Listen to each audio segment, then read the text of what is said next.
महत्वपूर्ण विषय पर आपने मुझे बोलने का मौका दिया। माननीय अध्यक्ष जी, इस विषय पर चर्चा के लिए सत्र की शुरुआत में 2 दिन गतिरोध भी हुआ। इससे एक प्रकार की गैर समझ, गलत धारणा जनता के बीच में पड़ी कि हम लोग ये चर्चा नहीं चाहते। माननीय अध्यक्ष जी, मैं स्पष्ट करना चाहता हूं, संसद ये देश का चर्चा का सबसे बड़ा पंचायत है और हम भाजपा वाले, एनडीए वाले चर्चा से कभी नहीं भागते हैं। कोई भी मुद्दा हो, संसद के नियमों के अनुसार चर्चा के लिए हम तैयार रहते हैं।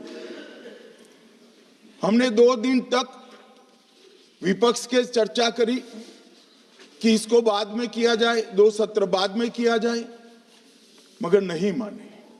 हमने हाँ भर दी। मेरा दायित्व है मान्यवर कि हमने क्यों ना बोली थी। ना बोलने के 2 कारण थे। एक कारण था कि चर्चा गहन पुनः निरीक्षण के नाम पर वो मांगते थे, एसआईआर के नाम पर मांगते थे। मान्यवर, मेरा बहुत स्पष्ट मत है कि एसआईआर पर इस सदन पे चर्चा नहीं हो सकती, क्योंकि गहन पुनः निरीक्षण की जिम्मेदारी भारत के चुनाव आयोग की है। भारत का चुनाव आयोग और चुनाव आयुक्त ये सरकार के तहत काम नहीं करते। अगर जब चर्चा होती है और कुछ सवाल खड़े किए जाएंगे तो इसका जवाब कौन देगा? मान्यवर, जब उन्होंने कहा कि हम चुनाव सुधार पर चर्चा करने के लिए तैयार है, हम तुरंत मान गए और आज चुनाव सुधार पर ही चर्चा हुई। मान्यवर, लगभग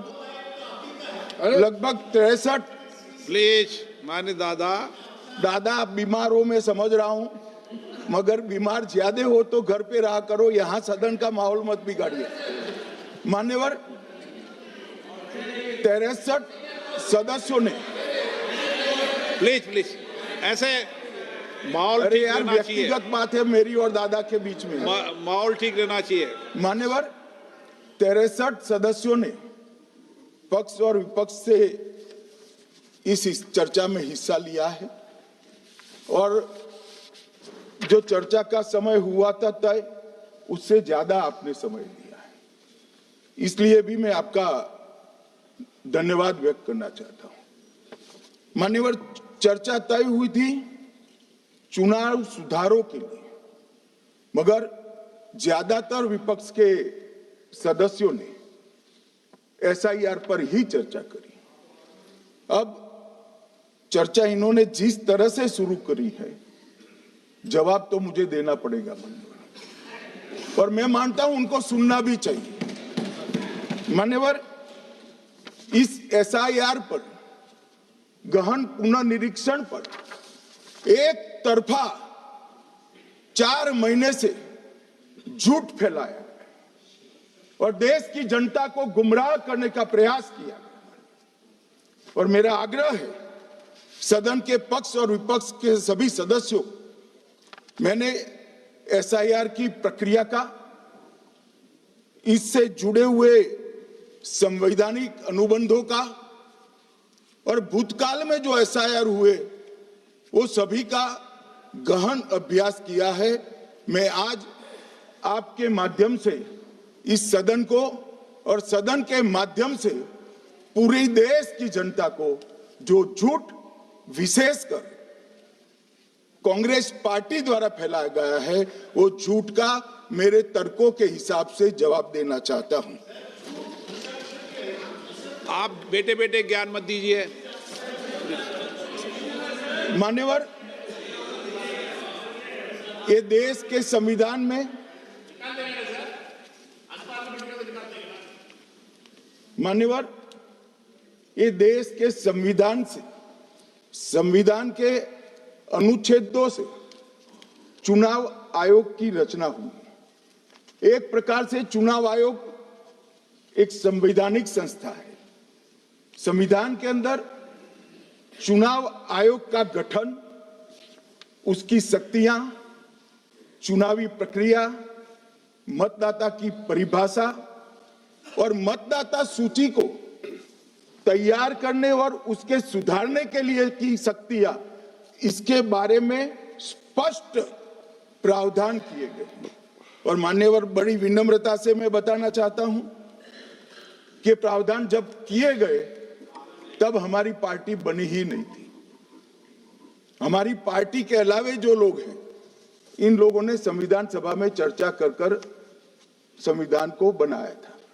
इसलिए ये पूरी चुनाव की प्रक्रिया जो संविधान के अंदर व्याख्यायित की गई है और आज जो हो रहा है, ये दोनों के बीच में क्या अंतर है और आरोप क्या है, इसको मैं जवाब देना चाहता हूं। माननीय, फ्री एंड फेयर चुनाव कराने का हमारा संविधान ने जिम्मेदारी चुनाव आयोग की तय की। मतदाता सूची बनाने की और मतदाता सूची में सुधार करने की जिम्मेदारी भी चुनाव आयोग को दी।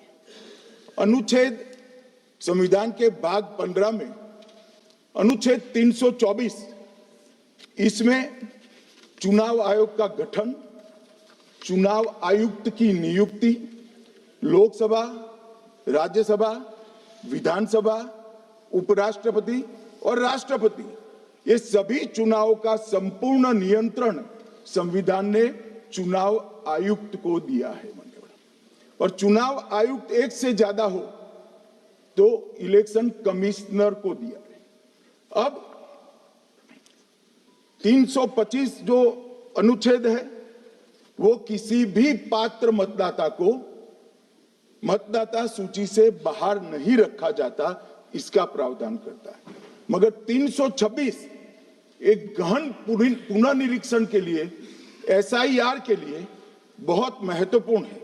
क्या है 326? मान्यवर, इन्होंने मतदाता की पात्रता, योग्यता और मतदाता होने की शर्तें आर्टिकल 326 में तय की है।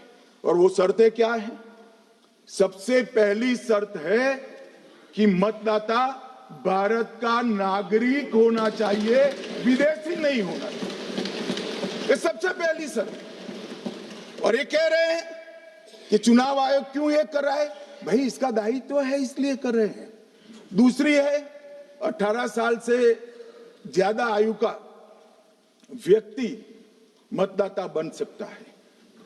तीसरा, वैधता का निर्धारण मानसिक असमर्थता, अपराध और भ्रष्टाचार में संलिप्तता के लिए जो कानून ने समय समय पर तय किया है, इसके ऊपर। तो ये 3 पात्रताओं के आधार पर भारत के मतदाता होने की बात तय होती है। और ये 3 चीजें किसने देखनी है मान्यवर? चुनाव आयुक्त को देखनी है। चीफ इलेक्शन इलेक्शन कमीशन मतलब चीफ इलेक्शन कमिश्नर और कमिश्नर्स ने देखनी है। और 327 में मतदाता सूची, सीमांकन, चुनाव संचालन और उसके लिए कानून बनाने की सिफारिश संसद को करने की सत्ता चुनाव आयोग को दी है। कल हमारे सदस्य मनीष तिवारी कहते थे गहन पुनर्निरीक्षण का इनको अधिकार ही नहीं है। आर्टिकल 327 पूर्ण अधिकार देता है कि मतदाता सूची इस व्याख्या के आधार पर बनाने का अधिकार चुनाव आयोग को है। मान्यवर, अब एसआईआर पर ही सवाल उठा दिए। मान्यवर, इन्होंने कहा कि एसआईआर आज क्यों हो रहा है। मैं इनको थोड़ा इतिहास और मान्यवर, एक नई फैशन हो गई, इतिहास बताते हैं तो नाराज हो जाते हैं कि आप इतिहास मत बताइए। अरे भला, कोई भी प्रक्रिया, कोई भी देश, कोई भी समाज इतिहास को छोड़कर कैसे आगे बढ़ सकता है? इतिहास कोई भी समाज का महत्वपूर्ण अंग है। मान्यवर, हमारे लोकतांत्रिक इतिहास की शुरुआत 1952 से हुई, तो सबसे पहला गहन पुनर्निरीक्षण एसआईआर कब हुआ? 1952 में। एसआईआर की क्या जरूरत है वो कहते हैं, इसलिए मैं कहता हूं। तो उस वक्त प्रधानमंत्री कौन थे? जवाहरलाल नेहरू। किस पार्टी से थे? कांग्रेस पार्टी से। दूसरा कब हुआ? 1957 में। फिर जवाहरलाल नेहरू प्रधानमंत्री थे, कांग्रेस पार्टी से थे। तीसरा हुआ 61 में, उसमें भी जवाहरलाल नेहरू प्रधानमंत्री थे और कांग्रेस पार्टी थे। 65-66 में भी हुआ, एक ही गहन पुनर्निरीक्षण 2 साल में हुआ। उस वक्त भी श्री लाल बहादुर शास्त्री प्रधानमंत्री थे, कांग्रेस पार्टी थे। 83-84 में हुआ, इंदिरा जी थी। 87-89 में हुआ, राजीव गांधी थे। 92-93-95 में हुआ, नरसिम्हा राव थे। 2002 और 3 में हुआ, तब श्री अटल बिहारी वाजपेयी थे। मान्यवर, 2004 में गहन पुनर्निरीक्षण समाप्त हुआ, तब डॉक्टर मनमोहन सिंह जी प्रधानमंत्री थे। तो 2, 3, 4 का एक गहन पुनर्निरीक्षण हुआ, एसआईआर हुआ। उसमें 2 साल एनडीए के प्रधानमंत्री थे, भाजपा के थे, और 1 साल डॉक्टर मनमोहन सिंह। 2004 के बाद सीधा 2025 में गहन पुनर्निरीक्षण हो रहा है, और इस वक्त हम हैं। एक पूरा गहन पुनर्निरीक्षण एसआईआर की प्रक्रिया का आज तक 2004 तक किसी भी दल ने विरोध नहीं किया है, मान्यवर, क्योंकि ये चुनाव को पवित्र रखने की प्रक्रिया है। चुनाव के उद्देश्यों को, लोकतंत्र को स्वस्थ रखने की प्रक्रिया है। अगर लोकतंत्र में चुनाव जिसके आधार पर होते हैं वो मतदाता सूची ही प्रदूषित है, तो चुनाव कैसे साफ और सुथरे हो सकते हैं? माने समय समय पर मतदाता सूची का गहन पुनर्निरीक्षण जरूरी है, इसलिए चुनाव आयोग ने फैसला किया कि 2025 में इसको किया जाएगा। मान्यवर, एक बीच में एक घटना में जरूर कहना चाहूंगा। 2010 में एक चुनाव आयुक्त महोदय ने निर्णय किया कि रिटर्निंग ऑफिसर को मतदाता सूची में से नाम काटने का अधिकार नहीं है, और उसके बाद से किसी की मृत्यु हुई तो भी नाम नहीं कटते थे, कोई एक क्षेत्र से दूसरे क्षेत्र में गया तो भी नाम नहीं कटते थे। एक व्यक्ति का ट्रांसफर हो गया तो कोयम्बटूर से वो शिमले चला गया, भारत सरकार का कर्मचारी है, तो उसका नाम कोयम्बटूर में भी रहता था, शिमला में रहता था, क्योंकि 2010 में, मैं बताता हूं किसने, मैं बख्शूंगा नहीं, आप चिंता मत करो, क्योंकि 2010 में एक व्यवस्था हुई कि किसी का नाम नहीं काट सकते, और उस वक्त भी कांग्रेस पार्टी की सरकार थी। तो एक गहन पुनर्निरीक्षण क्या है? मानिए, एक गहन पुनर्निरीक्षण है कि जिनकी मृत्यु हो गई उनके नाम कट जाए, जो 18 साल से बड़े हो गए उनके नाम जोड़ जाए, जो किसी भी प्रकार से 2 जगह मतदाता है उनके नाम कट जाए, और जो विदेशी नागरिक है उनको चुन चुन कर डिलीट किया जाए। ये गहन पुनर्निरीक्षण। और मैं आज इस मंच से, आपके माध्यम से इस सदन को और देश की जनता को कहना चाहता हूं, क्या कोई भी देश का लोकतंत्र सुरक्षित रह सकता है जब देश का प्रधानमंत्री और राज्य का मुख्यमंत्री कौन हो वो घुसपैठ ये तय करेंगे? मान्यवर, नहीं रह सकते। एक मतदाता का एक से ज्यादा जगह पर वोट होना चाहिए। मान्यवर, एक से ज्यादा जगह पर वोट होना चाहिए। जो लोगों का मृत्यु हो चुका है, मान्यवर, जिन लोगों का मृत्यु हो चुका है उनका वोट मतदाता सूची में होना चाहिए। मान्यवर, ये एसआईआर और कुछ नहीं है, मतदाता सूची का शुद्धिकरण है। मैं मानता हूं इससे कुछ दलों के राजनीतिक स्वार्थ आहत होते हैं। मुझे उन दलों के प्रति एक प्रकार से अनुकंपा भी है, क्योंकि देश के मतदाता तो वोट देते नहीं है, ये थोड़े विदेशी दे देते थे, वो भी चले जाएंगे। मगर मान्यवर, क्या हमने भारत के नाते निर्णय करना पड़ेगा कि इस देश की संसद को चुनने के लिए, राज्य की विधानसभा को चुनने के लिए विदेशी को वोट देने का अधिकार देना है या नहीं देना है? और मेरा मत है, मेरा विनम्र मत है मान्यवर, कि ये नहीं देना चाहिए।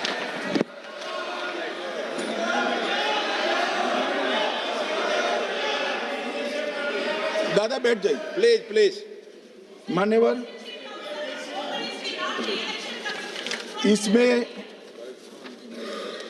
इसमें कानूनी स्थिति का प्रश्न नहीं है।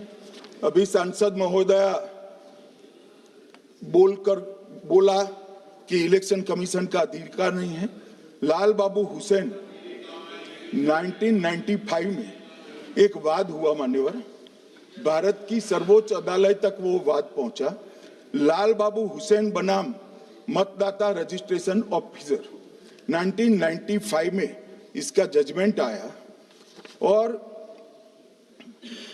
उसमें अदालत ने स्पष्ट कहा, देश की सर्वोच्च अदालत ने कहा, मैं नहीं कह रहा, जहां मतदाता का नाम दर्ज किया जाना है वहां रिटर्निंग ऑफिसर ये सुनिश्चित कर सकता है कि आवेदक भारत का नागरिक है या नहीं है। ये लोग जो कहते हैं इलेक्शन कमीशन कैसे तय करेगा, ये इनकी ड्यूटी है और ये हमारा निर्णय नहीं है, भारत की सर्वोच्च अदालत का निर्णय है और हम सब भारत की सर्वोच्च अदालत के निर्णय से बंधे हुए हैं। किसी को भी अगर वेरीफाई करना है तो लाल बाबू हुसैन बनाम मतदाता रजिस्ट्रेशन ऑफिसर 1995 का जजमेंट निकालकर मान्यवर दे दे। मान्यवर, विपक्ष के नेता राहुल गांधी जी ने 5 नवंबर 2025 को एक प्रेस कॉन्फ्रेंस में परमाणु बम फोड़ा। अब वो परमाणु बम के अंदर उन्होंने कहा कि हरियाणा में एक ही घर में 501 वोट पड़ गए। चुनाव आयोग ने इतनी स्पष्टता करी कि हाउस नंबर 265 कोई छोटा मकान नहीं है और 1 एकड़ का पुश्तैनी प्लॉट में अनेक परिवार बस रहे, मगर वहां हर परिवार के घर का नंबर नहीं दिया गया है, इसलिए सब जगह हाउस नंबर 501 दिया गया और एक परिवार की तो 3 पीढ़ियां साथ में रह सकती है। और पुराने नंबर से ही जब हरियाणा में कांग्रेस की सरकार चुनी गई तब से ये नंबर इसी तरह से चल रहा है। ये ना कोई फर्जी घर है ना फर्जी वोटर है। मान्यवर, वोट चोरी का नैरेटिव बनाने के लिए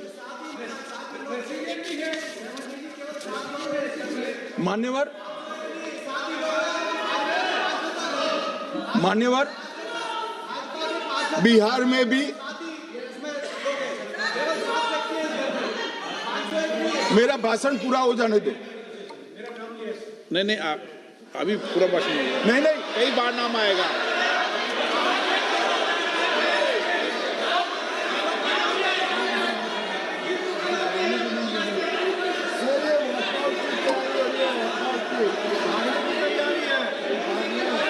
माननीय सदस्य, 2 मिनट बैठिए, मैं कुछ बोलना चाहता हूं। 2 मिनट बैठिए, मैं एक मिनट। माननीय सदस्य, 1 मिनट। मान्यवर, मेरा विपक्ष के नेता से एक निवेदन है कि 2 मिनट सुन ले मुझे, बाद में उनको बोलने का मौका दीजिए। मान्यवर, 2 मिनट। मान्यवर, मेरा आपसे विनम्र निवेदन है, मैं आधी रात तक बैठने के लिए तैयार हूं, मुझे कोई आपत्ति नहीं। मेरा भाषण समाप्त हो जाए, अरे सुनिए ना भाई, सुनो ना, 2 बड़े बोलते हैं तब बीच में नहीं बोलते। मान्यवर, मेरा भाषण समाप्त हो जाए। प्लीज नहीं। मान्यवर, मेरा भाषण समाप्त हो जाए, बाद में इसमें जितने भी मुद्दे विपक्ष के नेता खड़े करेंगे, मेरी मर्यादा में इसका जरूर जवाब दूंगा, मुझे कोई आपत्ति नहीं है। मेरा विनंती इसलिए है माननीय,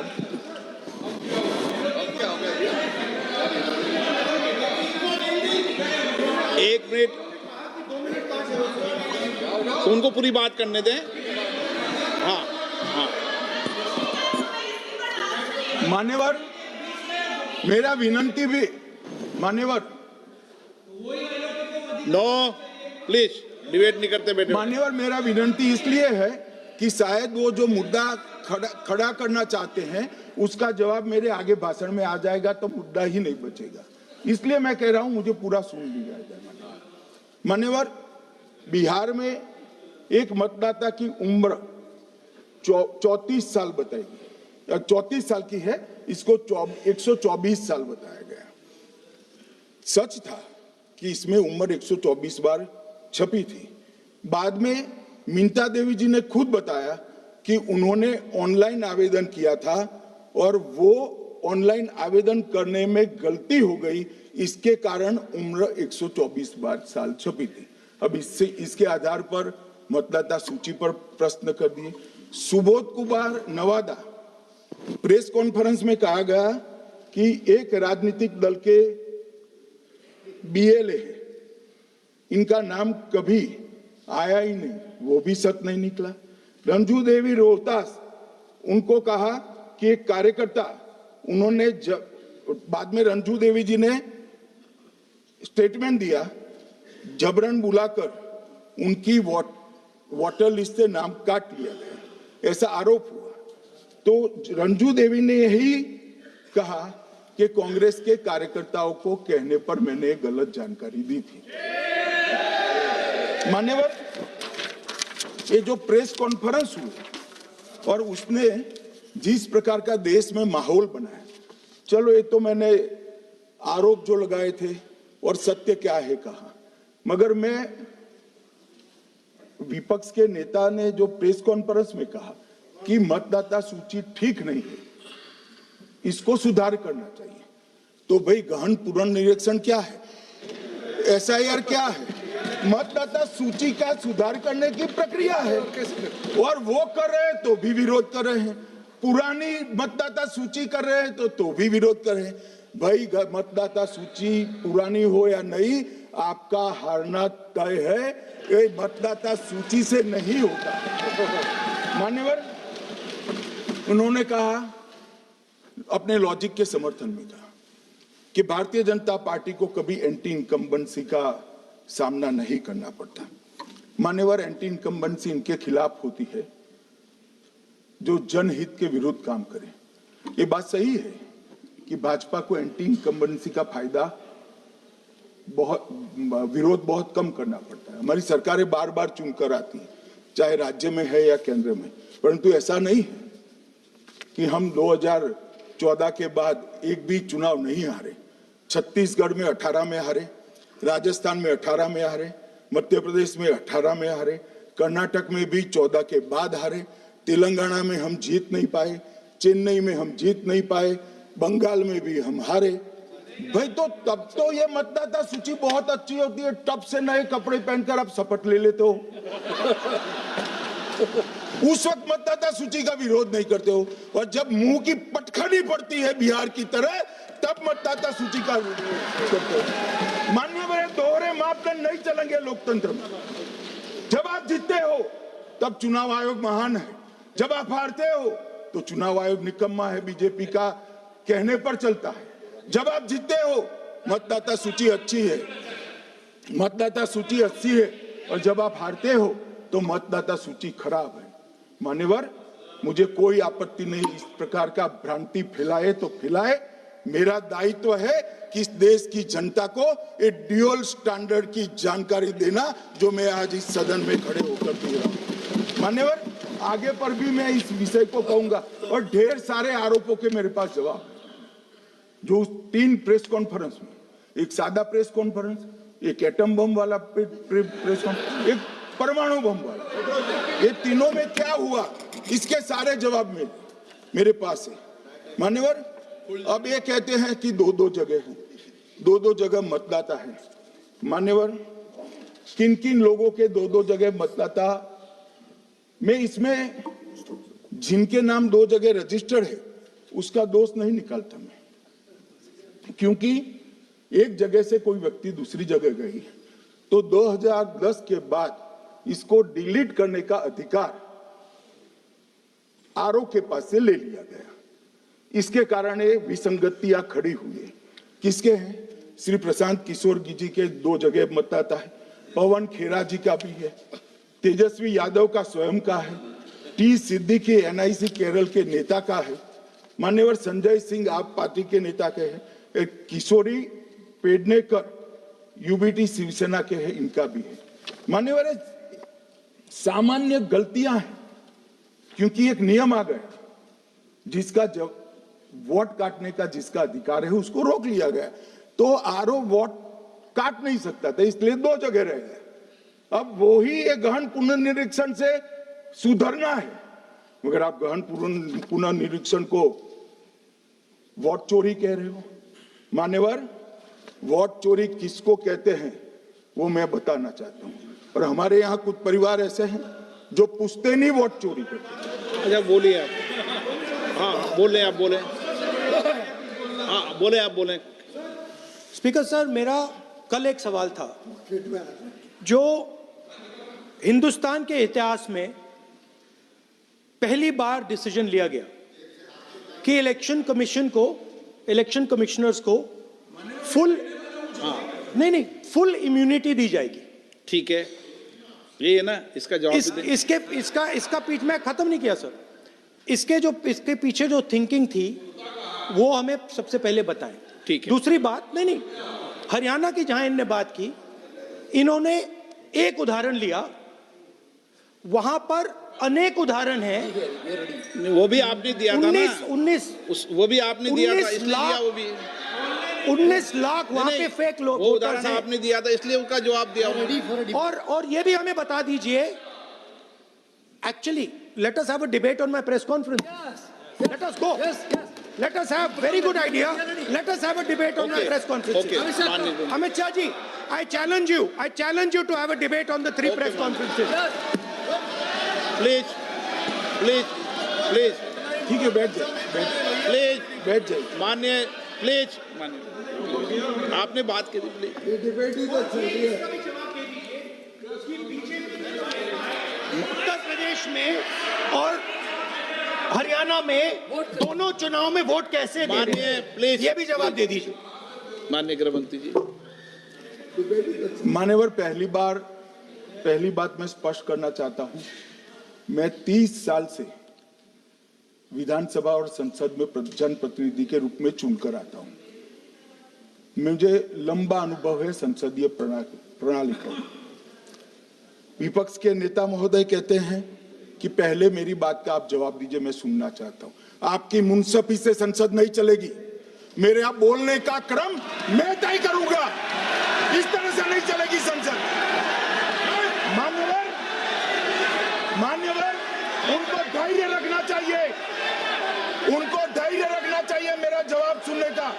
इनकी एक एक बात का जवाब मैं दूंगा, मगर मेरे भाषण का क्रम वो तय नहीं कर सकते, मैं करूंगा, क्योंकि मैं बोल रहा हूं।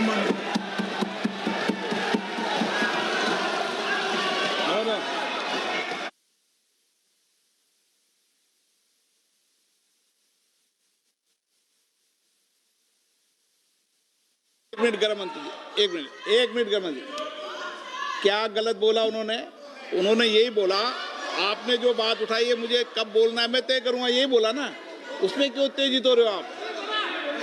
हाँ, आपके 2-2 मिनट में खड़े होने से थोड़ी जवाब देते रहेंगे। नो, माननीय गृह मंत्री, नहीं होगा। मैं आपको फिर मौका दूंगा, आपको।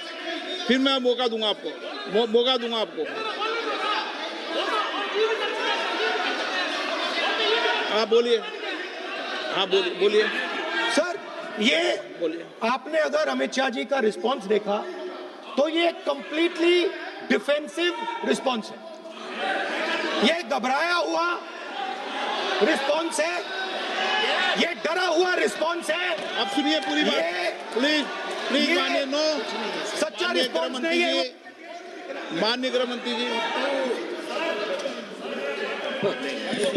मान्यवर आपके चेहरे पर बैठो बैठो मान्यवर आपके चेहरे पर चिंता की लकीरें मैं देख रहा हूं कि मैं क्या बोलूंगा। मैं उनके उकसावे में नहीं आऊंगा, मैं मेरे विषय पर बोलूंगा। मान्यवर मैंने इतना ही कहा कि मैं मेरे भाषण का क्रम मैं तय करूंगा। मेरे भाषण का पहले क्या बोलना, बाद में क्या बोलना, मैं तय करूंगा। और मैं मानता हूं कि हर एक वक्ता का ये अधिकार है, उनका भी है, मेरा भी है। कल वो बोल रहे तो हम ऐसा थोड़ी ना बोले आप झूठ क्यों बोल रहे हो। हम नहीं बोले, नहीं बोल सकते साहब। वो माननीय विपक्ष के नेता है, वो बोल सकते अपना भाषण मान्यवर। और मैंने तो ये भी कहा मेरा पूरा भाषण छूट कर कुछ बच जाता है तो आप पूछिएगा, मैं जवाब दूंगा। मगर अब धैर्य भी चाहिए और सुनना भी चाहिए, दोनों चीजें करनी पड़ती है। मान्यवर वोट चोरी का कोहराम बचा। मैं वोट चोरी किसको कहते हैं वो बताना चाहता हूं। वोट चोरी के 3 आयाम हैं। एक तो मतदाता नहीं है, मतलब योग्यता नहीं है, और आप वोटर बन जाते हो तो वोट चोरी माना जाएगा। दूसरा, आप गलत प्रकार से चुनाव जीतते हो तो वोट चोरी माना जाएगा। और तीसरा, जनादेश को डिफाई करते हो, मतलब वोट के विपरीत आप कोई पद प्राप्त कर लेते हो तो भी एक प्रकार से वोट चोरी होता है। अरे सुनो ना, क्यों जल्दबाजी करते हो मानिकम, क्यों? अब मैं 3 वोट चोरी की घटनाएं बताना चाहता हूं। सबसे पहली घटना हुई आजादी के बाद देश का प्रधानमंत्री तय करना था। तय कौन करना था? तो उस वक्त के जितने प्रांत थे इसके कांग्रेस के अध्यक्षों ने, उनके एक एक वोट से तय होना था। अब 28 वोट श्री सरदार पटेल को मिले और 2 वोट जवाहरलाल नेहरू जी को मिले।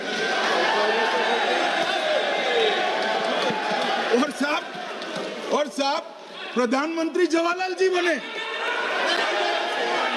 मान्यवर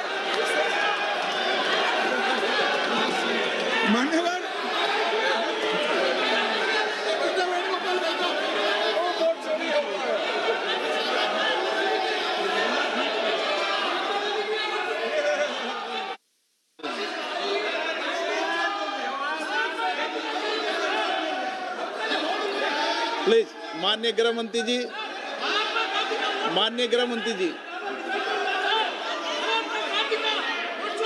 प्लीज।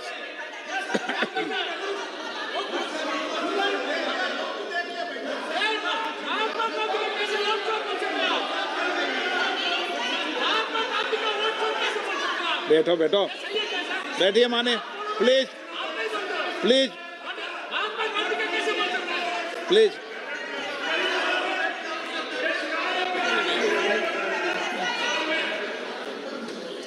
मान्यवर दूसरी, प्लीज बैठिए बैठिए माननीय सदस्य, प्लीज, हर बार नहीं उठते, बैठिए।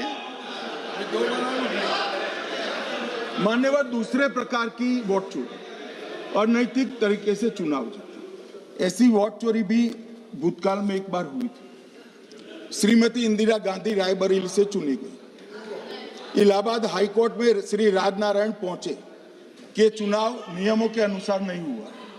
इलाहाबाद हाईकोर्ट ने ये तय कर दिया कि श्रीमती गांधी ने उचित तरीके से चुनाव नहीं जीता है, हम इसको रद्द कर दें। मान्यवर ये भी वोट चोरी थी, बहुत बड़ी वोट चोरी थी। और उसके बाद में क्या हुआ? उसके बाद में वो वोट चोरी को ढकने के लिए संसद में कानून लाया कि प्रधानमंत्री के खिलाफ कोई केस ही नहीं हो सकता। मैं विपक्ष के नेता को कहना चाहता हूं, इम्यूनिटी की बात आप चुनाव आयोग की पूछ रहे हैं, इसका तो मैं जवाब दूंगा, इम्यूनिटी का। मगर ये इम्यूनिटी जो श्रीमती गांधी ने दी थी, इसके लिए आपका क्या कहना है? और उन्होंने तो स्वयं के लिए ले ली, उनका आरोप है। प्लीज, ऐसे नहीं चलता मान्यवर, आप जब बोले, जब 5-5 मिनट उठेंगे क्या? ये मान्यवर उनका आरोप है। आप भी बोले। नो, गलत, एक एक मिनट में सदस्य नहीं उठेगा ना। मान्यवर, उनका आरोप है कि सरकार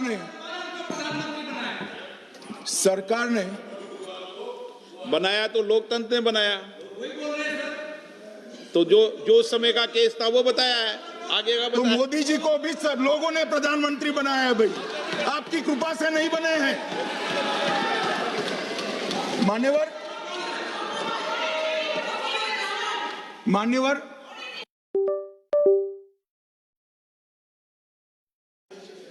चुनाव आयुक्तों को इम्यूनिटी दी।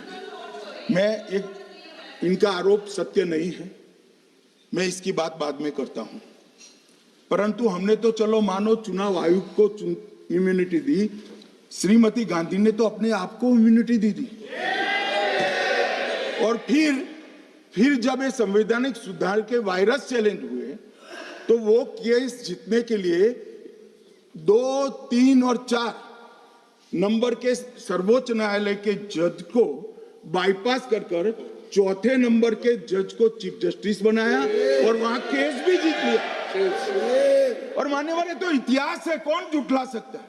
इनको कोई पढ़ाता नहीं है इतिहास, ये तो इतिहास है, सर्वोच्च अदालत और संसद के रिकॉर्ड में रखा हुआ इतिहास है। इसके खिलाफ लल्लन सिंह जैसे कितने लोग पूरा जीवन लड़े बिहार में, इमरजेंसी के खिलाफ जेल में गए, लाखों लोग गए। और तीसरी वोट चोरी कहना चाहता हूं, तीसरी वोट चोरी का प्रकार मैंने बताया था कि योग्यता नहीं है और मतदाता बन जाना। अभी एक वाद पहुंचा है, वाद मतलब डिस्प्यूट पहुंचा है दिल्ली की सिविल अदालत में। उसमें डिस्प्यूट ये है कि सोनिया गांधी जी इस देश की नागरिक बनने से पहले मतदाता बने।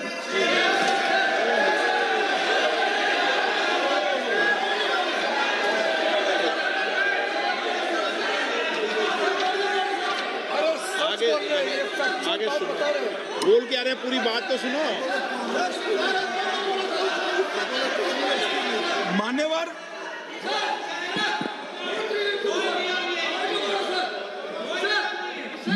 मैंने इतना ही कहा है कि अदालत में केस चल रहा है जो फैक्चुअल है। अब जवाब तो उनको अदालत में देना है, सोनिया जी ने यहां क्यों दे रहे हैं?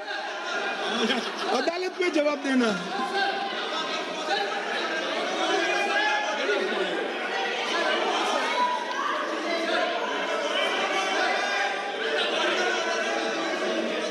बीच के भाषण में पॉइंट ऑफ ऑर्डर नहीं होता। नहीं मुझे याद है जो माननीय सदस्य नहीं है, ये 352 ये रहा, 352 टेबल पे रहता है, मुझे जवान याद है 352। Home Minister is speaking about an issue which is pending in a court. Actually, what happens is, Rosaville Court, some senior people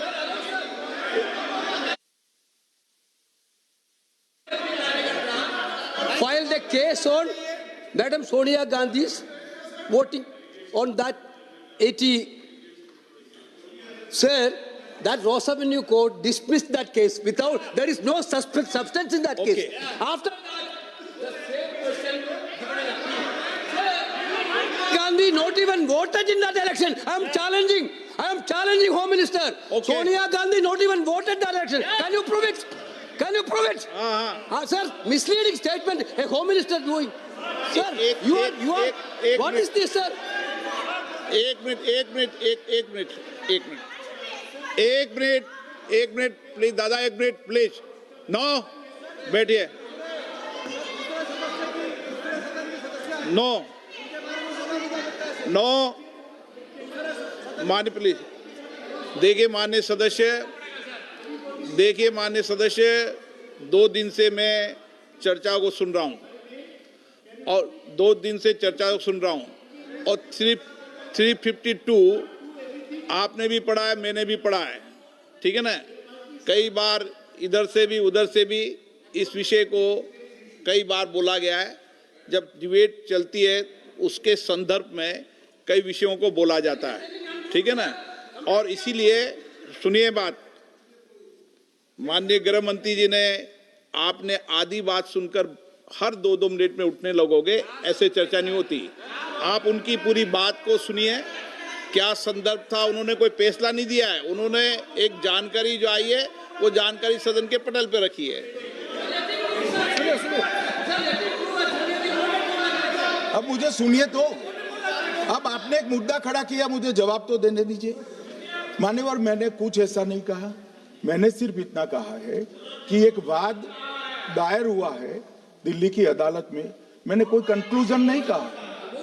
मैंने कहा कंक्लूजन का, मैंने कोई कंक्लूजन नहीं कहा। कंक्लूजन तो जब उनका नोटिस का जवाब वो दे देगी तब अदालत देगी, तब फिर से बताऊंगा मैं। मगर अभी तो मैंने सिर्फ इतना कहा है कि वहां एक केस रजिस्टर्ड हुआ है जिसमें श्रीमती गांधी को नोटिस इश्यू किया है। इसमें इतने लाल पीले होने की जरूरत क्या है? मान्यवर, हम सबका साझा दायित्व है, हम भी विपक्ष में बैठे, हम चुनाव जितने जीते हैं इससे ज्यादा हारे हैं। हम लोगों का तो एक प्रकार से पौना जिंदगी ही विपक्ष में ही चला गया, चाहे राज्य हो या केंद्र हो। कई चुनाव हमारे, हमने चुनाव आयुक्त और चुनाव आयोग पर कभी आरोप नहीं लगाया। एक नया पैटर्न खड़ा हुआ, एक नया पैटर्न। मैं पूरा वाक्य नहीं बताना चाहता। श्रीमती ममता बनर्जी ने चुनाव आयोग पर आरोप लगाए, स्टालिन जी ने लगाए, बीडी सतीशन जी ने लगाए, श्री राहुल गांधी ने लगाए, मल्लिकार्जुन खड़गे जी ने लगाए, तेजस्वी यादव जी ने लगाए, अखिलेश यादव जी ने लगाए, वी शिवन कुट्टी ने लगाए, हेमंत सोरेन जी ने लगाए, भगवंत मान जी ने लगाए। अब पहले तो ऐसी परंपरा सिर्फ कांग्रेस पार्टी में थी, मगर संपर्क का दोष कहता होता है साहब, ये सारे इंडिया अलायंस वाले चुनाव आयोग के खिलाफ आए। मान्यवर, चुनाव आयोग एक तटस्थता से चुनाव कराने वाला संस्थान बनाया गया और इसकी मान्यता कोई पॉलिटिकल पार्टी ने नहीं दी। भाग और अनुच्छेदों के तहत हमारे संविधान ने दी और ये संवैधानिक प्रक्रिया है। इस संवैधानिक प्रक्रिया पर सवाल खड़े कर कर, अनर्गल आरोप कर कर आप पूरे चुनाव आयोग की एक प्रकार से पूरे दुनिया में इसकी छवि को धूमिल करने का काम कर रहे हैं। आपको लगता है कि आप सरकार की छवि धूमिल करें? ना जी, आप पूरी दुनिया में भारत के लोकतंत्र की छवि को धूमिल करें। मान्यवर, सरकार का तो इतना ही सवाल है, मान्यवर सरकार का तो इतना ही सवाल है कि भारत के मतदाता क्या सोचेंगे।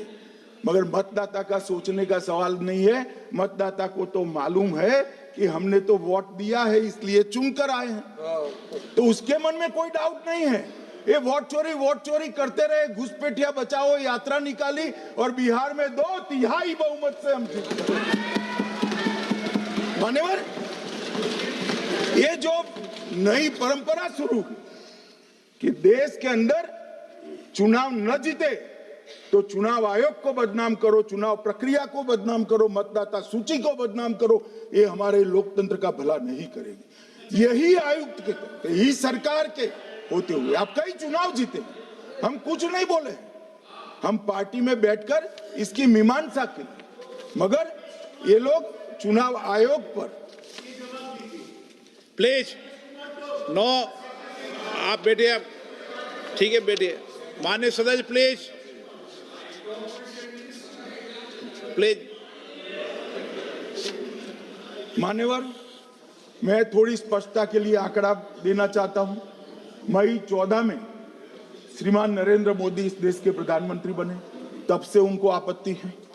तो एनडीए क्या क्या जीती? 3 लोकसभा चुनाव हम जीते, 41 राज्यों के विधानसभा चुनाव जीते, तो हम 44 विधानसभा टोटल चुनाव जीते हैं 2024 से 25 तक। मगर वो भी 30 चुनाव जीते हैं अलग अलग विधानसभा में, 30 जगह पे। अगर मतदाता सूची करेक्ट है तो क्यों शपथ लिया, क्यों चुनाव लड़ा? आप बताइए देश की जनता को। आप लोग यहाँ कैसे पहुंचे? श्री राहुल गांधी जहां से चुनकर आए थे, वो वायनाड की मतदाता सूची में भी मेरी पार्टी ने प्रेस कॉन्फ्रेंस कर इसी प्रकार की डिस्क्रिपेंसी को बताया है। इसका जवाब नहीं देते। हमने अमेठी का भी बताया है, इसका जवाब नहीं देते हैं। मान्यवर, एक चुनाव की मतदाता सूची में जो थोड़ी बहुत गलतियां हैं, उसको वो लोग मुद्दा बनाते हैं चुनाव हारने का। चुनाव हारने का कारण है नहीं, मैं अंत में बताऊंगा क्यों हारते हो चुनाव, मैं बताऊंगा मान्यवर अंत। परंतु फिर भी चलो मान ले कि मतदाता सूची ठीक नहीं है, तो गहन पुनर्निरीक्षण का मतलब ही ये है कि मतदाता सूची को सुधारने की प्रक्रिया। अब इसमें आपके बीएलए सहयोग नहीं करते हैं, आप उसका बहिष्कार का ऐलान करते हो, आपकी राज्य सरकारें जहां है वो मदद कम करती हैं, तो कैसे मतदाता सूची का शुद्धिकरण होगा? जो आपकी डिमांड है वो ही चुनाव आयोग कर रहा है। आपकी डिमांड है कि मतदाता सूची ठीक हो, वो चुनाव आयोग कर रहा है। मगर हुआ क्या है मान्यवर मालूम है? इनको अब अगर प्रेस में कोई पत्रकार उनको पसंद ना आए ऐसा सवाल पूछते हैं तो तुम बीजेपी के एजेंट हो ऐसा कहते हैं। मान्यवर, सवाल जो भी हो उसको लेना चाहिए। मान्यवर, पत्रकार कभी बीजेपी का एजेंट नहीं होता है।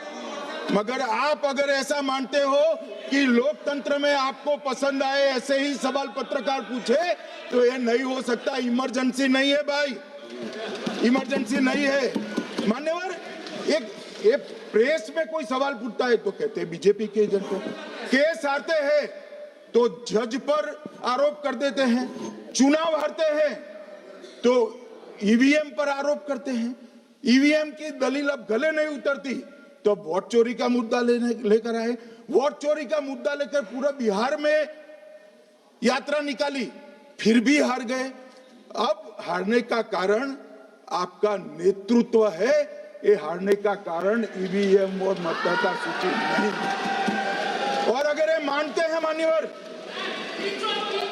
अगर ये मानते हैं कि इनको कोई पूछने वाला नहीं है, भगवान करे मैं गलत पड़ जाऊं, कांग्रेस के कार्यकर्ता इनका हिसाब मांगेंगे। एक दिन कांग्रेस के कार्यकर्ता इनका हिसाब मांगेंगे कि इतने चुनाव कैसे हार गए। मान्यवर, कोई जज आजादी के इतने साल में नहीं हुआ है मान्यवर कि कोई जज एक जजमेंट दे तो जज के खिलाफ इंपीचमेंट लेकर आते हैं। अपनी वोट बैंक को एड्रेस करने के लिए इंपीचमेंट लेकर आते हैं मान्यवर। और ये सारे ने तो साइन कर दिया, साथ ही साथ उद्धव जी ने भी साइन कर दिया। उद्धव जी, जजमेंट क्या है? एक पहाड़ी पर मान्यता है कि हाँ सबसे ऊपर दिया जलाया जाए। मान्यवर, एक वोट बैंक को संभालने के लिए एक हाईकोर्ट के जज के सामने इंपीचमेंट लेकर आए हैं। देश की जनता उनको मदद नहीं करे।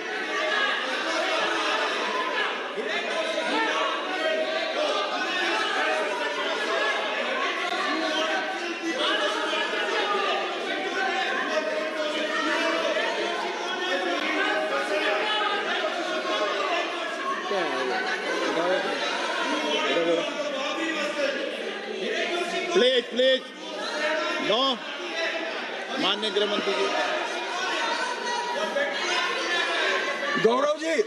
गौरव जी बैठ जाइए, नया मुद्दा शुरू हो रहा है। प्लीज, अरे भैया प्लीज मेरी बात सुनो ना। माननीय गृह मंत्री जी, माननीय गृह मंत्री जी, माननीय गृह मंत्री जी, नया मुद्दा शुरू हो रहा है, फिर से खड़ा होगा होना। आप बैठ जाइए प्लीज। नो नो,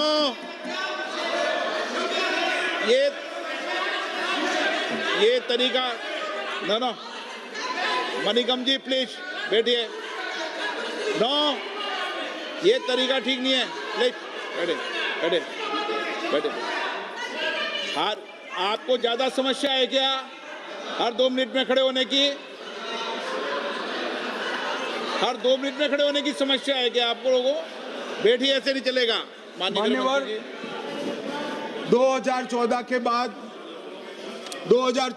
बाद अरे दादा ये भी बैठ गए, अब बैठ जाओ। मान्यवर, 2014 के बाद हारने की परंपरा शुरू हुई। हारने की परंपरा शुरू होने के बाद हाँ जीते ही है, मगर हारने की भी परंपरा हुई है। मान्यवर, हारने की परंपरा शुरू करने के बाद इन्होंने सबसे पहले ईवीएम को निशाना बनाया। आज मैं आपके माध्यम से सदन को और सदन के माध्यम से देश की जनता को बताना चाहता हूं, ईवीएम कौन लेकर आया इस देश में। मान्यवर, कौन लेकर आया? 15 मार्च 1989 को जब राजीव गांधी इस देश के प्रधानमंत्री थे, तब ईवीएम लाने का कानूनी बदलाव किया गया था। सुन लो, अब राजीव गांधी के ईवीएम के कानून का भी विरोध कर रहे हैं। मान्यवर, इसके बाद में, अरे सुनो ना क्या प्रक्रिया हुई। इसके बाद में ईवीएम के खिलाफ किसी ने याचिका करी। इस देश की सर्वोच्च न्यायालय के 5 जजों ने बैठकर ईवीएम के कानूनी बदलाव को 2002 में उचित ठहराया। मानो राजीव गांधी को भी नहीं मानते, सर्वोच्च अदालत को भी नहीं मानते हैं। फिर 98 में मध्य प्रदेश, राजस्थान और दिल्ली, इसमें सिर्फ 16 विधानसभाओं में इसका ट्रायल लिया गया। कितना केयरफुल है ये भी बताता हूं। हुडा बैठो, ये भी कितना केयरफुली चुनाव आयोग आगे बढ़ा है। मध्य प्रदेश, राजस्थान और दिल्ली, ये राज्यों की सिर्फ 16 विधानसभा में इसका ट्रायल लिया गया। हर प्रकार से चेक कर ईवीएम का उपयोग सबसे पहली बार पूरे देश में 2004 में हुआ। 2004 का महत्व है माननीय, सबसे पहले 2004 में हुआ। पूरे लोकसभा चुनाव हमारे समय में ईवीएम का उपयोग हुआ। लाए राजीव गांधी, वहां से लेकर 2004 तक। और 2004 के चुनाव में कौन जीता भाई? वो जीत गए। उस वक्त ईवीएम की चर्चा बंद। 2009 का चुनाव हुआ, पूरा ईवीएम से हुआ, ये जीत गए। चुप्पी साध ली। 2014 में सब हम जीते तो कौ चालू कर दी। वो सरकार में थे। मान्यवर, ये क्या है? जब कानून आप लाए, मशीन आपने इंट्रोड्यूस किया, चुनाव आप पहला जीते मशीन से, दूसरा चुनाव जीते, मौत से 10 साल राज किया और हार गए तो फिर रोते हैं। मान्यवर, देश की जनता मानती है इसको। और दूसरी बात, जब चुनाव आयोग को भी लगा कि सच्चे झूठे आरोप होते हैं, तो इस पर रिसर्च की एक प्रक्रिया हुई। मानिएगा 5 साल रिसर्च के बाद वीवीपीएटी की इंट्रोडक्शन हुआ। ये वीवीपीएटी क्या है? मैं जब वोट दबाता हूं तो समझ गए दादा, धन्यवाद। मान्यवर, मैं जब वोट दबाता हूं तो मैंने कमल के निशान पर वोट दबाया, तो पास में एक पर्ची निकलती है कि आपका वोट कमल के निशान पर रजिस्टर हो गया है। फिर भी आरोप हुए कि पर्ची और ये 2 अलग होते हैं। तो चुनाव आयोग ने निर्णय किया कि 5% ईवीएम और वीवीपैट के परिणाम कंपेयर होंगे। तो मशीन खुला, इसमें 396 वोट मिले। तो वीवीपैट में कितने वोट मिले, तो 396 है या नहीं है, ये 5% मशीनों में मिलता है। मान्यवर, मैं आंकड़े लेकर आया हूं चुनाव आयोग को पूछकर आज कि कितने वीवीपैट और मशीन का मिलान नहीं हुआ। आज तक 16,000 मशीन और वीवीपैट का मिलान हुआ है, एक भी वोट का बदलाव नहीं। और ये जब मतगणना होती है तब उनके पोलिंग एजेंट बैठते हैं मान्यवर, परिणाम पर वो साइन करते हैं, दोनों प्रकार के, मशीन के और वीवीपीएटी के परिणाम पर भी साइन करते हैं मान्यवर। और ये इस पर आरोप लगा रहे हैं मान्यवर। अब ये कह रहे हैं कि उस वक्त वाईफाई नहीं थी। सबसे पहली बात, 2004 में वाईफाई आ चुकी थी, मगर फिर भी चलो मान लो, आरोप लगाते गए। ईसीआई ने 2009 में एक छेड़छाड़ के आरोप पर भाग लेने के लिए 10 राज्यों में 100 ईवीएम लगाई गई। सब लोगों ने प्रयास किया, 2009 में कोई छेड़छाड़ नहीं कर पाए। फिर भी आरोप लगाए तो 2017 में इलेक्शन कमीशन ने जून 2017 में 3 दिन तक ईवीएम इलेक्शन कमीशन की ऑफिस में रखे कि कोई भी पार्टी आकर, कोई भी टेक्नोक्रेट आकर, कोई भी साइंटिस्ट आकर ईवीएम को हैक कर कर बता दे। ये तो गए ही नहीं, ये नहीं गए। मान्यवर, ये सिर्फ प्रेस में आरोप करते, ना अदालत में जाते हैं, ना चुनाव आयोग के पर जाते। मान्यवर, मगर एक्सपर्ट भी नहीं गए। आप कोई एक्सपर्ट भेज देते भैया, एक्सपर्ट भी नहीं भेजा। और मान्यवर, 2017 में फिर चुनाव आयोग इस निर्णय पर पहुंचा कि आने वाले सब चुनाव ईवीएम से होते हैं। अब चुनाव आयोग ने तो निर्णय कर दिया, मगर मैं भी साहब थोड़ा ज्यादा सोचता हूं।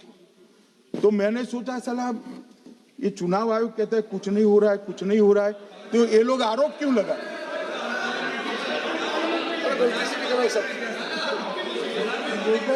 मान्यवर, मेरे शब्द कोई ऐसे हो तो काट दीजिए। काट दिया राहुल जी।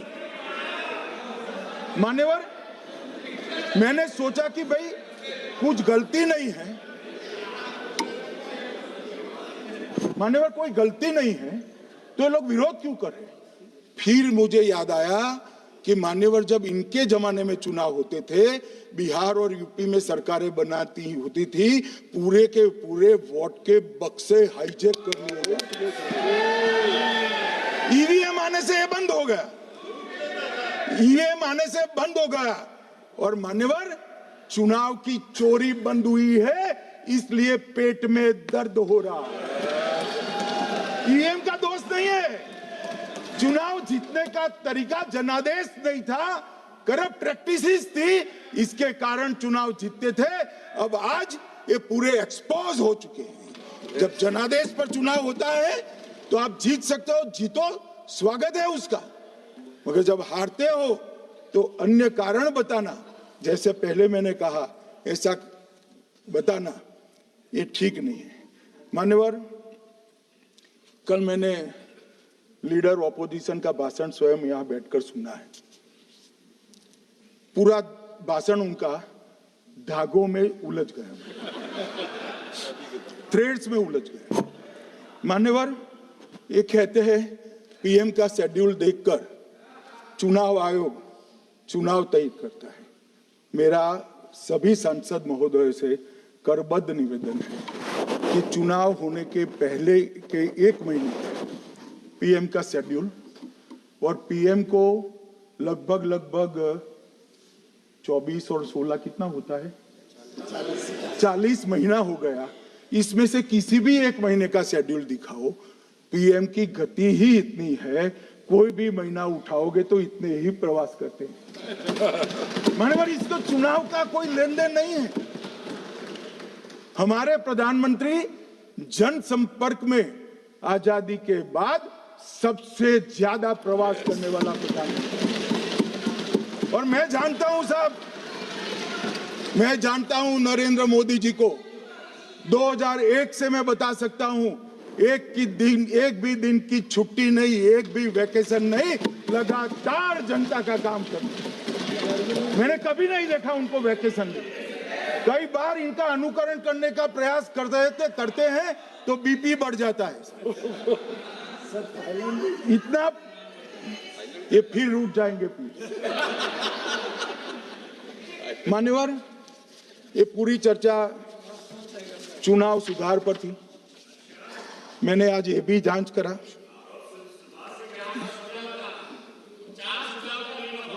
सुनो ना, जरा धैर्य रखो भाई। मान्यवर, मैंने आज सुबह चुनाव आयोग के वहां जांच कराई। जांच मतलब कोई गोपनीय चीज नहीं पूछी है, आप इसका इशू मत बने। मैंने ये पूछा कि चुनाव सुधार के लिए मई 2014 के बाद कौन सी पार्टी से कितने आवेदन आपको मिले, क्योंकि चुनाव सुधार जो करना है इसकी प्रक्रिया क्या है। चुनाव सुधार सभी राजनीतिक दलों के साथ चर्चा कर कर चुनाव आयोग भारत सरकार के विधि मंत्रालय को भेजता है और विधि मंत्रालय इसका कानून बनाकर संसद के सामने रखता है। ये प्रक्रिया है। तो मैंने सोचा कि इतना बड़ा हो हल्ला हुआ तो ढेर सारे चुनाव सुधार कांग्रेस पार्टी ने दिए होंगे, तो मैं जरा उसका पुच्छा कर दूं, लगे हाथ तो इसकी भी बात कर लूं। इसमें गोपनीय क्या है? तो मैंने पूछा तो साहब मुझे एक रहस्य मालूम पड़ा कि आज तक मई 2014 से चुनाव आयोग को एक भी चुनाव सुधार का सुझाव कांग्रेस पार्टी से नहीं। मान्यवर,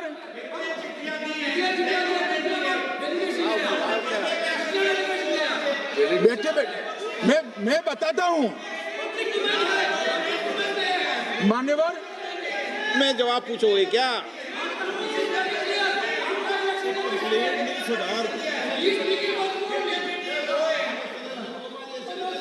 आप भी बोले, हर बोलने पर एक एक बार उठेंगे क्या? हर चीज का जवाब पूछेंगे क्या आप? नो, ये तरीका ठीक नहीं है। नो, ये तरीका ठीक नहीं है। नो, नो माननीय सदस्य, प्लीज बैठिए, बैठिए, बैठिए, बैठिए, बैठिए, बैठिए, बैठिए, बैठिए। अच्छी परंपरा रखें। ओके।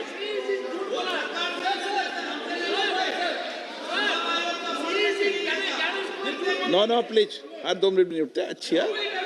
नो, ऐसी नो, प्लीज बैठिए आप, प्लीज बैठिए, प्लीज बैठिए, प्लीज बैठिए, सुनिए प्लीज, प्लीज बैठिए।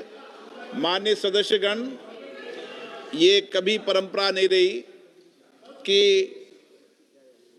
सत्ता पक्ष और प्रतिपक्ष का कोई भी माननीय सदस्य कभी बोल रहा हो तो हर विषय पर बैठे बैठे टिप्पणी करना या हर विषय पर खड़े होकर सवाल पूछना, ये परंपरा कभी नहीं रही।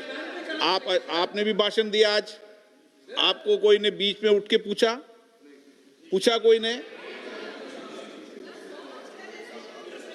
माननीय गृह मंत्री जी, अच्छी परंपराएं लागू करो, अच्छी तरह चलाएं सदन। मैं मेरे स्टेटमेंट पर कायम हूं। नरेंद्र मोदी सरकार बनने के बाद आज तक कांग्रेस पार्टी ने चुनाव आयोग को एक भी चुनाव सुधार का प्रपोजल नहीं दिया। मान्यवर, ये कई बार मिलने गए हैं, मैंने उनका प्रेस कॉन्फ्रेंस भी देखा है। उनका प्रेस कॉन्फ्रेंस था चुनाव प्रक्रिया के अंदर उनका जो डिस्प्यूट है वो ऑन गोइंग इलेक्शन में इसको रजू करने का। चुनाव सुधार जो होता है, चुनाव के पहले चुनाव के नियम जो तय होते हैं, इसके लिए सभी दलों को बाकायदा पत्र लिखा जाता है और कोई मांगे तो उसको समय भी देना पड़ता है। ये दो अलग चीजें। माननीय गृह मंत्री, मान्यवर, 1 मिनट गृह मंत्री। माननीय सदस्यगण, सदन का समय माननीय गृह मंत्री जी के वक्तव्य की समाप्ति तक बढ़ाया जाता है। माननीय गृह मंत्री जी। मान्यवर, कर विपक्ष के नेता ने 3 सवाल पूछे थे और 4 सुझाव दिए थे। पहला सवाल था मुख्य न्यायाधीश को चुनाव आयोग चयन समिति से बाहर क्यों निकाला गया, पहला सवाल था। दूसरा सवाल था दिसंबर 2003 में कानून बदलकर चुनाव आयोग को पूर्ण प्रतिरक्षा क्यों दी गई, और तीसरा शार्प क्वेश्चन था सीसीटीवी फुटेज 45 दिन में नष्ट करने का कानून क्यों लाए। कानून नहीं लाए हैं, सर्कुलर चुनाव आयोग ने इश्यू किया है, मगर ठीक है, हार्द में समझ रहा हूं, ये क्यों कर रहे हैं। ये 3 इसके जवाब थे। मान्यवर, मैं इसमें से सबसे पहले सवाल का जवाब देना चाहता हूं। मान्यवर, मुझे पूरा सुनकर जरा आप आपत्ति लीजिएगा, क्योंकि मैं बताऊंगा तो पास से ही, मगर वर्तमान का भी जवाब दूंगा। मान्यवर, 73 वर्ष तक इस देश में चुनाव आयोग की नियुक्ति का कोई कानून ही नहीं था। माननीय सभी सदस्य ध्यान से मुझे सुने, 73 साल तक इस देश में चुनाव आयोग की नियुक्ति का कोई कानून नहीं था। नियुक्ति प्रधानमंत्री सीधी कर देते थे। और मान्यवर, मैं आज ये पूरे देश को बताना चाहता हूं कि टोटल अब तक जितने चुनाव आयुक्त हुए और जितने मुख्य चुनाव आयुक्त और चुनाव आयुक्त, ये सभी इसी प्रकार से हुए। अब 2003 के कानून पर मैं बाद में आता हूं। 1950 से 1989 चुनाव आयोग एक सदस्यीय था। प्रावधान क्या था? कोई कानून नहीं था। प्रधानमंत्री जी फाइल भेजते थे राष्ट्रपति जी को और राष्ट्रपति जी नोटिफिकेशन बहाल नहीं करते। तो भाई उस वक्त बरोबर चुनाव था, सबसे अच्छा था। नहीं, मैं ये नहीं पूछता नियुक्ति की प्रक्रिया। मान्यवर, पूरा उनका 55 साल प्रधानमंत्री जी ने ही चुनाव आयुक्त को नियुक्त किया, तब तक कोई सवाल नहीं था। और नरेंद्र मोदी करते हैं तो उन पर सवाल उठाते हैं, मगर हमने तो ऐसा भी नहीं किया मान्यवर। फिर 89 से 91, जब 89 में चुनाव आयोग आयुक्त उनकी सुनते नहीं थे, तो पहली बार उस पर ब्रेक लगाने के लिए चुनाव आयोग को बहुसदस्यीय बनाया गया। ये बिहार के चुनाव के कारण ही हुआ, परंतु वो भी प्रधानमंत्री की फाइल से ही अपॉइंट होते हैं। और मान्यवर, 21 चुनाव आयुक्त, कमिश्नर और मुख्य चुनाव आयुक्त, और 21 और 29 इस प्रकार से हुए जिसमें कोई प्रधानमंत्री जी ही रखते थे। कांग्रेस पार्टी ने ही ये परंपरा बनाई थी। कानून भी कांग्रेस पार्टी ने बनाया था। मगर आज आरोप करना है इसलिए आपने चुनाव चोरी कर लिया, चुनाव चोरी कर लिया, चुनाव चोरी के कहने से कुछ नहीं होता। जनता हमको सुनती है भाई, और हम जवाब भी देते हैं। मान्यवर, ये 50 से लेकर 2023 तक कोई कानून नहीं। बाद में 2023 में एक अनूप वरणवाल बनाम भारत सरकार मुकदमा हुआ। उसमें सुप्रीम कोर्ट ने कहा कि भाई चुनाव आयुक्त की नियुक्ति थोड़ी पारदर्शी होनी चाहिए। सुझावी था, ऑर्डर नहीं था। हमारे सॉलिसिटर जनरल ने वहां कंसेंट दी, तो उन्होंने कहा कि भाई हमें कानून बनाने में थोड़ी देर लगेगी और हमें इस पर कंसल्टेशन भी करना पड़ेगा, चुनाव आयोग से भी करना पड़ेगा।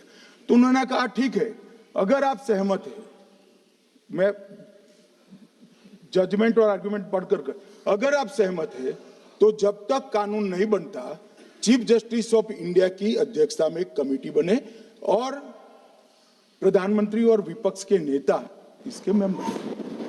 हमें कोई आपत्ति नहीं थी, हमने हाँ बोला साहब। और विपक्ष के नेता भी थे, प्रधानमंत्री थे और सीजे। 2023 में कानून बन गया। कानून क्या बना? विपक्ष के नेता, प्रधानमंत्री तय करेंगे, वो एक मंत्री और स्वयं प्रधानमंत्री, ये तीन लोग बैठकर चर्चा कर मेरिट्स में चुनाव आयुक्त और मुख्य चुनाव आयुक्त की नियुक्ति करेंगे। मान्यवर, हमारे टाइम में तो और पारदर्शी। ये कह रहे हैं हमारा तो 33% ही हिस्सा है। वही 33% तो है ना, हमारा तो हिस्सा ही नहीं था। और मान्यवर, मैं रिकॉर्ड से बताता हूं, 2012 में सीयूसी की नियुक्ति होनी थी। अडवाणी जी ने सुझाव दिया लिखकर कि एक प्रणाली बना जाए, नहीं बनाया और BS संपत जी को सीधा चुनाव आयुक्त बना दिया। उसके बाद में भी एक व्यक्ति कैसे है इसकी चर्चा है। नवीन चावला, जिसको आपातकाल की भूमिका पर शाह आयोग ने कहा था ये निष्पक्ष नहीं है, उनको मुख्य चुनाव आयुक्त बना दिया। जबकि मुख्य चुनाव आयुक्त गोपाल स्वामी ने इनके खिलाफ पक्षपात के सबूत भी भेजे, खारिज कर दिया। मान्यवर, सुने नहीं। हमारे समय में ऐसा कभी नहीं हुआ है। हमारे समय पर विरोध होता है, मगर पक्षपात के सबूत किसने नहीं दिए हैं। और भाई, जहां तक 66% और 33% का सवाल है, आप कह रहे हो कि वहां 2 लोग होते हैं और आप एक होते हैं, ये तो हम तय नहीं करते हैं। 140 करोड़ की जनता तय करती है कौन 66 होगा और कौन 33। यहाँ कौन बैठेगा वो तो 140 करोड़ लोग तय करते हैं, वो आपके लिए तय करोगे तो आप 66 हो जाओगे, मगर आप तो 100 रख कर गए थे, हमने उसको 33 दे दिया। मान्यवर ये क्या सवाल उठाते, और वो समझते हैं कि मैं बोलता हूं तो बस ये ब्रह्म वाक्य होगा। ऐसे नहीं होता है मान्यवर, हर चीज के तर्क होते हैं। इनका जो भाषण तैयार करते हैं वो भी ठीक से नहीं करते, रिसर्च नहीं करते मान्यवर। इन्होंने सीसीटीवी फुटेज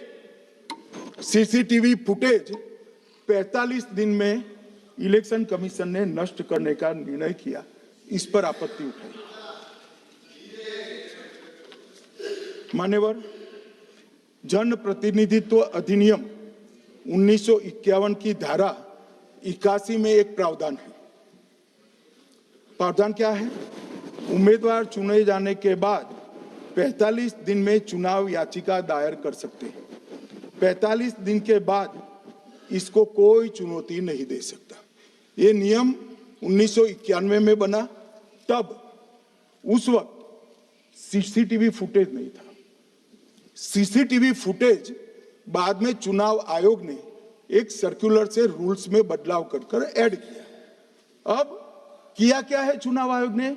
सीसीटीवी फुटेज का जो रिकॉर्ड है उसको जन प्रतिनिधित्व अधिनियम की 1951 की धारा 81 के साथ संरक्षित किया है, मतलब अलाइन किया है कि 45 दिन के बाद कोई डिस्प्यूट की प्रोविजन ही नहीं है एक्ट में, तो 45 दिन के बाद ये सीसीटीवी फुटेज क्यों रखना चाहिए? अब इतनी सादी समझ नहीं है सब, मैं क्या कर सकता हूं? सब समझ के कोई इंजेक्शन नहीं होते जो भ्रम से दे दिया। मान्यवर, ये धारा 81 1951 से है, मगर पहले पर्चियों से होते थे तो पर्ची के लिए थी। अब सीसीटीवी फुटेज का कैमरा आ गया तो सीसीटीवी फुटेज ऐड कर दिया।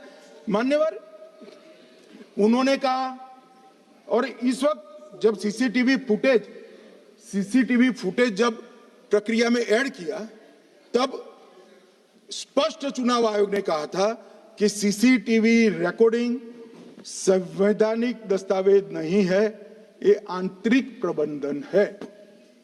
किस चीज का आंतरिक प्रबंधन? कि चुनाव सीज होने के बाद कोई पुनः मतदान की अर्जी करता है कि भाई ये मतदान मथक में चुनाव ठीक नहीं हुआ, तो चुनाव आयोग जो निर्णय करता है वो सीसीटीवी फुटेज के आधार पर करता है।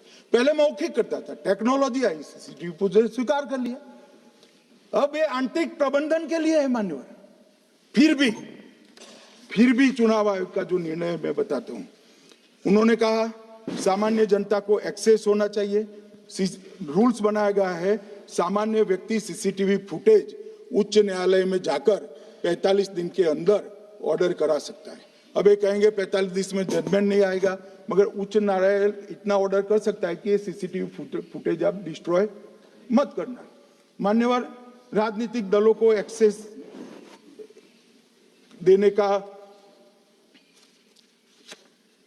उन्होंने प्रावधान करा है, तो वो चुनाव को चैलेंज करे राजनीतिक दल 45 दिन के अंदर।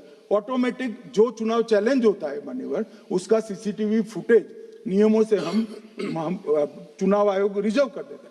मान्यवर, ये प्रक्रिया कुछ पढ़ते नहीं।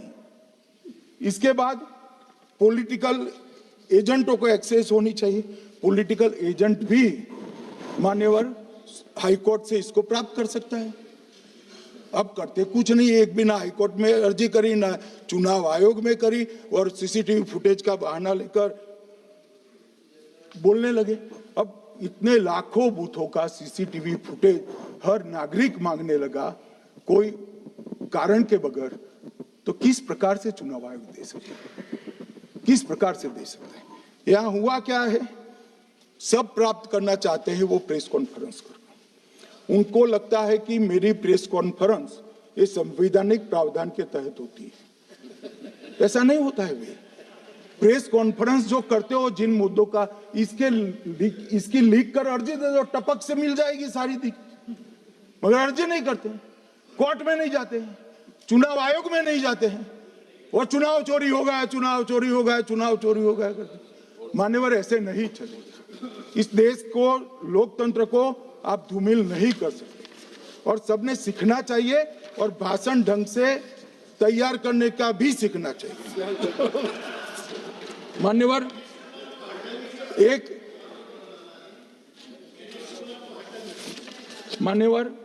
एक उन्होंने कहा सीईसी को 2003 में कानून बनाकर इम्यूनिटी दी। मान्यवर, representation of the people act 1950 में ही ईसीआई के अधिकारियों को जो इम्यूनिटी प्राप्त है उससे जरा भी बढ़ोतरी नहीं करी। हमने सिर्फ रिप्रेजेंटेशन ऑफ 1951 के एक्ट को पुनरावृत्ति की है। मान्यवर, आरपीए एक्ट की धारा 32 और आरपीए एक्ट 51 के सुधार की धारा 146C कहती है कि चुनाव आयोग के कोई भी अधिकारी जिसमें इलेक्शन कमिश्नर आ जाते हैं, इस पर कोई मुकदमा चुनाव प्रक्रिया के लिए नहीं चल सकता। ये प्रावधान है मान्यवर, और वो प्रावधान को 23 के कानून में इसको भी हमने संरेखित किया है मान्यवर। इतने सारे वकीलों को राज्यसभा दे रखी है, भगवान जाने क्या करते हैं सर, अपने नेता को ब्रीफ भी नहीं करते। मान्यवर, ये वाक्य आप निकाल सकते हैं, ये वाक्य निकाल सकते हैं। मान्यवर, अच्छा सुझाव दिया आपको।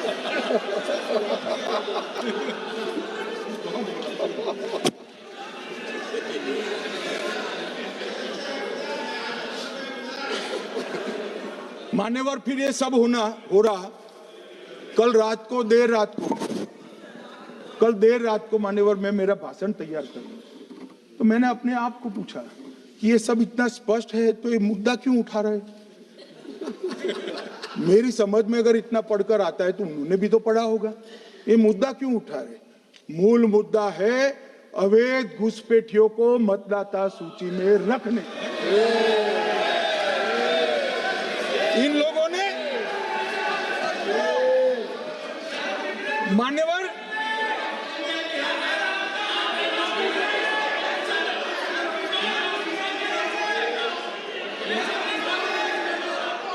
माननीय सदस्य, आपका भाषण भी सबने शांति से पूर्ण सुना है। आप भी सुनने की सामर्थ्य रखो। नहीं, आप सुनने की सामर्थ्य रखो। नो, प्लीज बैठिए, सुनो, पूरा भाषण सुनो। आप जब बोलते हैं तो इधर भी सुनते हैं, आप भी इधर भी बोलते हैं, इधर सुने। इलेक्शन रिफॉर्म के लिए बात हुआ था सर।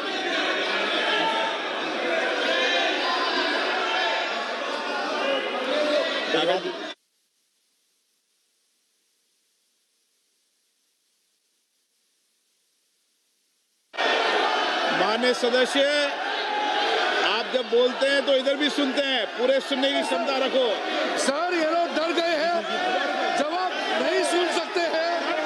इतना दिनों से देश के सामने में झूठ फैला करके इन्होंने गुमराह करके चर्चा मंगा। आज गृह मंत्री जी एक बात का जवाब दे रहे हैं, ये भाग गए, डर गए, सुन भी नहीं सकते ये। अगर ये सुन नहीं सकते हैं, इतना दिनों से संसद के समय बर्बाद क्यों किया? अगर सच्चाई नहीं सुन सकते तो इतना दिनों तक सरकार पर संसद के समय लोगों को भ्रम फैला करके क्यों समय बर्बाद किया? ये दिखा रहे। हमको मालूम था ये भागने वाले हैं। सच्चाई को सुनना चाहिए, सच्चाई को सुनना चाहिए। और जब सच्चाई सामने में आया तो डर गए, सुनने का कैपेसिटी तक नहीं है और इतना गुमराह किया। पिछले सेशन का पार्लियामेंट सेशन इन्होंने तबाही किया, मॉनसून सेशन को भी इन्होंने बर्बाद किया इसी मुद्दे पर, और ये हमारे शीतकालीन समय को भी इन्होंने 2 दिन बर्बाद किया। आज बारीकी से जब बता रहे थे ये लोग भाग गए, ये तो ठीक नहीं है।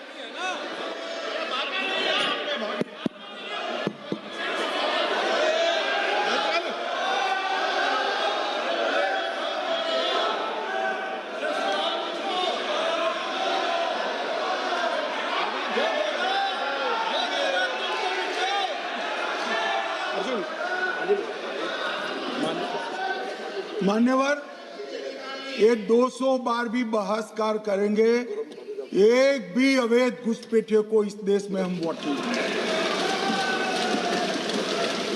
ये हमारे एनडीए का पॉलिसी है मान्यवर।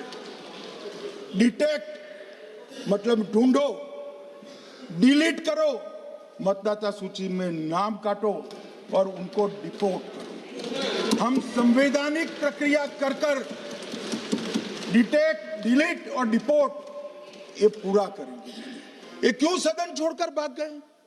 मैं इनके सामने तो कोई बात भी नहीं कर रहा था, ना कांग्रेस पार्टी के सामने बात कर रहा था। मैं तो बात कर रहा था घुसपैठियों को देश के बाहर निकालने की। अब ये तो देखिए साहब, अगर मैंने इतने सारे आरोप करे श्री जवाहरलाल नेहरू पर, इंदिरा गांधी पर, इनके पिताजी पर, सोनिया जी पर, तब भागते तो लाजिम था। ये घुसपैठियों को लिए भाग गए क्योंकि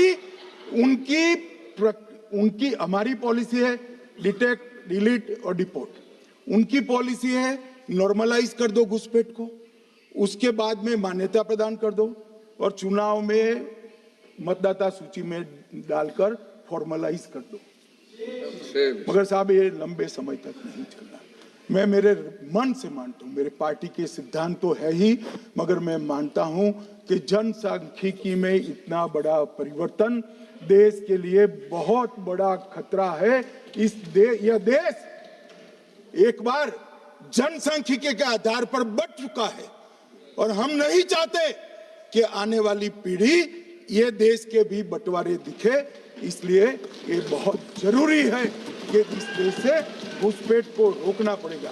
मान्यवर, ये कहते हैं कि घुसपैठ हो रही है, भारत सरकार की जिम्मेदारी नहीं है। मान्यवर, मैं आज बताना चाहता हूं, घुसपैठ हो रही है भारत बांग्लादेश की सीमा से। वहां पर कुल 2216 किलोमीटर बॉर्डर है, इसमें से 1653 किलोमीटर बॉर्डर बन चुकी है। अब 563 कहां बाकी रही है मान्यवर मालूम है? केवल और केवल एक राज्य बंगाल। आसाम का पूरा हो गया, मेघालय का पूरा हो गया, त्रिपुरा का पूरा हो गया, जम्मू कश्मीर का पूरा हो गया, पंजाब का पूरा हो गया, राजस्थान का पूरा हो गया, गुजरात का पूरा हो गया, खाली बंगाल का बाकी रखा। और मैं आज कहना चाहता हूं टीएमसी के लोगों को भी, ये राहुल जी के साथ में रहकर घुसपैठिया बचाओ यात्रा बिहार में निकली, साफ हो गए। आप भी घुसपैठियों को बचाओगे तो वहां भारतीय जनता पार्टी का विजय तय। मान्यवर, ये कहते हैं कि घुसपैठ क्यों हो रही? आप बॉर्डर नहीं बनाने देते, फेंसिंग नहीं करने दोगे, घुसपैठ नहीं होगी। फिर भी चलो, मैं पूछना चाहता हूं कि घुसपैठ होकर सबसे पहले घुसपैठिया कहां आता है? कहां आता है? तो गांव में आता है। पटवारी को मालूम नहीं पड़ता, गांव के थाने वाले को मालूम नहीं पड़ता। इसकी मतदाता सूची में नाम डालने के लिए आधार कार्ड कहां बनता है? वहीं बनता है। उसका राशन कार्ड कहां बनता है? बंगाल में बनता है। और मतदाता सूची में कौन सी मतदाता सूची में ऐड होता है? तो बंगाल में होते। आपकी कोई जिम्मेदारी नहीं है। मान्यवर, ये देश के भविष्य और सुरक्षा के साथ खिलवाड़ कर रहे। कभी कभार चुनाव तो जीत जाओगे घुसपैठियों के आधार पर, परंतु इस देश की सुरक्षा को आप ताक पर रखो। मैं आज कहना चाहता हूं मान्यवर, बिहार की जनता ने एक बहुत महान फैसला किया है घुसपैठिया बचाओ यात्रा के खिलाफ जनादेश दिया। और बंगाल भी ये करने जा रहा है मान्यवर, आने वाले दिनों में करेंगे, उनको मालूम नहीं।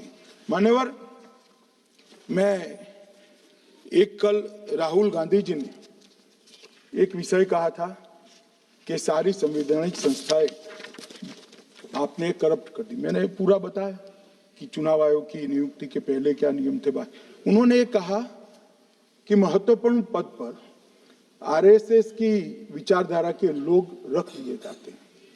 तो इसमें क्या आपत्ति है भाई? क्या इस देश में कोई कानून बना है कि आरएसएस की विचारधारा वाले हैं उनको कोई महत्वपूर्ण? अरे इस देश का प्रधानमंत्री आरएसएस की विचारधारा वाला है। इस देश का गृह मंत्री आरएसएस की विचारधारा वाला है और जनादेश से बनकर आए, आपकी कृपा से बनकर नहीं आए हैं मान्यवर। मगर उन्होंने क्या किया था वो मैं फिर बताना चाहता हूं। 1969 में इस देश का राष्ट्रपति का चुनाव हुआ। 1969 में इंदिरा जी अपनी पार्टी के अंदर ही संघर्ष करती थी। पार्लियामेंट्री बोर्ड ने राष्ट्रपति के चुनाव के प्रतिनिधि के रूप में कांग्रेस पार्टी का अधिकृत उम्मीदवार बनाया श्री संजीव रेड्डी को, और इंदिरा जी ने प्रधानमंत्री रहते हुए अपने पार्टी के मैंडेट को ही डिफाई कर कहा कि राष्ट्रपति का चुनाव में वोटिंग अंतर आत्मा की आवाज से करनी चाहिए, और उन्होंने श्री वीवी गिरी को प्रत्याशी बनाया मान्यवर।